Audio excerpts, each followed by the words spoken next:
All right, let's get right into it. We're going to break down a recipe. This thing has been around for centuries, and it's designed for a feeling that, let's be honest, we all know way too well today. That feeling of complete burnout. You know exactly what I'm talking about, right? That feeling where you are just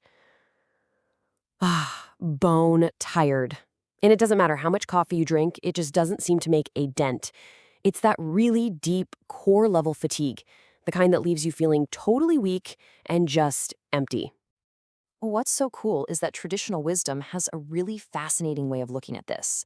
See, this isn't just some random comfort soup. Nope, it's a meticulously designed system. And that's what we're going to do here. We're going to deconstruct its ancient logic piece by piece so you can see how it all works.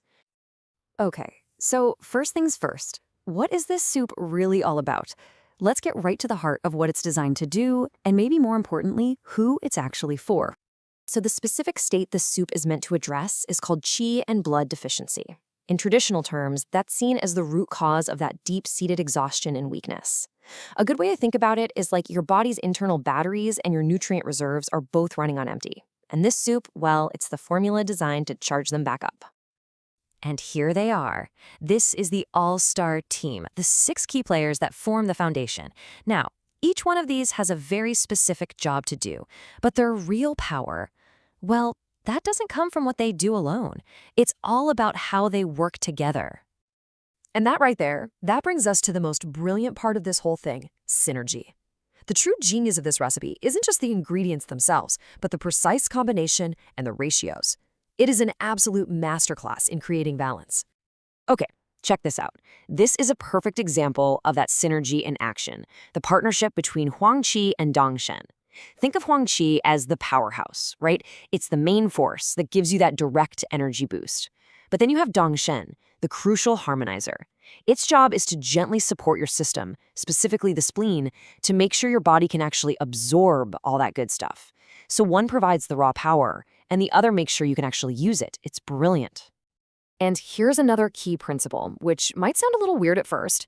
It's all about a deliberate imbalance. Just look at this ratio here. We've got Wang Qi, the big energy booster, and then Dang Gui, the blood nourisher. The recipe calls for way more Wang Qi, like at least 3 times as much. So why do that? Well, the logic is actually pretty profound. You need a powerful surge of qi, of energy, to actually have the strength to build and move the blood effectively. The energy has to come first. And this really drives home the point that with this stuff, more is definitely not better. The traditional texts are super clear about dangui. A little bit is all you need. If you use too much, the soup turns bitter, and it can actually create excess heat in the body, which completely undermines the whole point of gentle replenishment. So yeah, precision here is absolutely everything. All right, so we've covered the why behind the ingredients. Now let's switch gears and talk about the how. Because believe me, the way you prepare this soup is every bit as important as what you're putting into the pot. So the goal, the end result we're shooting for, is a broth that's described as sweet, not gamey. You want it to be rich and flavorful, but without any of that unpleasant, heavy meatiness. And getting that perfect, clean taste, it all comes down to what you do before you even turn on the stove. Now listen up, because these 3 steps are pretty much non-negotiable if you want that clear, delicious broth. First, you got to do a cold water soak. That helps pull out a lot of the initial blood and impurities. Second, you start the blanching process in cold water, not hot, and then you skim off all that foam that rises to the top. This is key for getting rid of any leftover gaminess. And finally, you rinse the meat with warm water. This keeps it from seizing up and getting tough. You want it to stay nice and tender.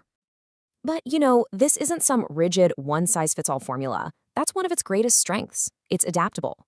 So now, let's look at how you can fine-tune this recipe for this season and, even more importantly, for your own unique body. See, the recipe is smart. It's designed to be adjusted with the seasons. For example, in the summer, when it's hot, you want to avoid adding extra heat to your body. So you'd use the absolute minimum amount of that warming herb dangui. But in the autumn, when the air gets dry, you want to make sure the soup is extra moistening, so you use plenty of water. It's all about aligning with what's going on in nature around you. Okay, this next part is incredibly important, so please pay close attention. This is a replenishing soup. It is not a cure-all. If you're sick with a cold or a flu or have a fever, you need to avoid the soup. The thinking here is that these powerful building herbs can actually trap the illness inside your body, making it harder to get over. And also, because it contains potent ingredients like dengue that strongly affect the blood, it's absolutely crucial for anyone who is pregnant to talk to their doctor before even considering this. So how long does it take to unlock all this amazing goodness? 1.5 hours. Yep, 1.5 hours. That's kind of the magic number for slow cooking this in a clay pot over the lowest possible heat.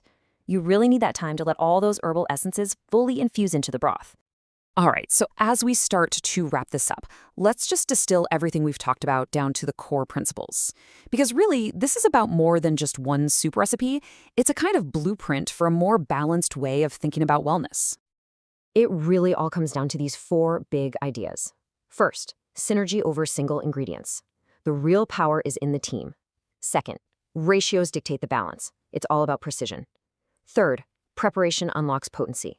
How you cook really matters. And finally, number 4, timing is everything. You got to remember to add those delicate things, like the goji berries and the salt, right at the very end to protect them. And that really leaves us with one final big question to think about. This soup, it's a perfect little example of a system that's built on balance, on synergy, and a deep respect for each ingredient.